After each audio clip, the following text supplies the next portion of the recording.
বন্যায় আটকে পড়া মা বাবার খোঁজে প্রবাসী ছেলেরা হাজারি।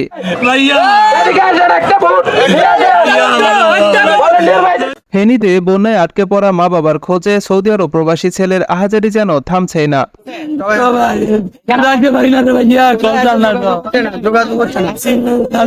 ফেনীর ছাগলনাইয়া দৌলতপুর গ্রামের হাজার হাজার মানুষ পানিবন্দী হয়ে আছে।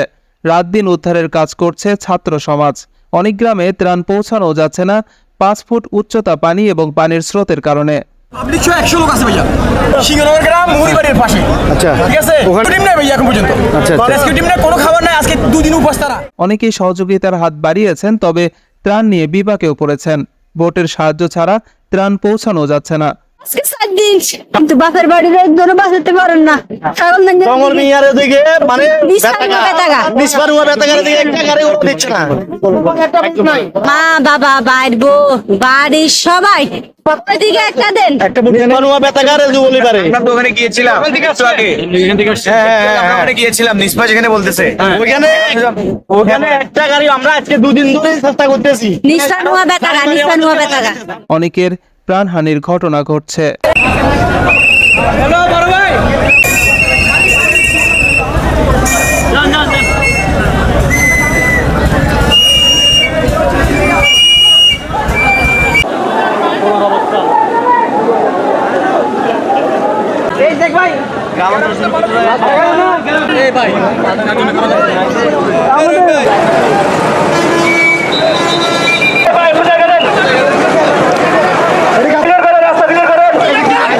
এই পর্যন্ত আমরা প্রায় 200 মানুষ বেশি উদ্ধার করেছি এই পর্যন্ত।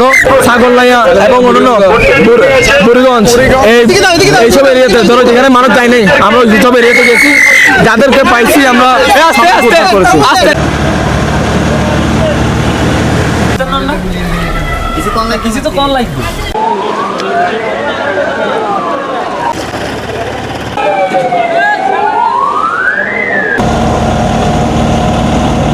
এখানে এই পাড়ায় অন্তত না 2000 থেকে 2500 মানুষ বসবাস।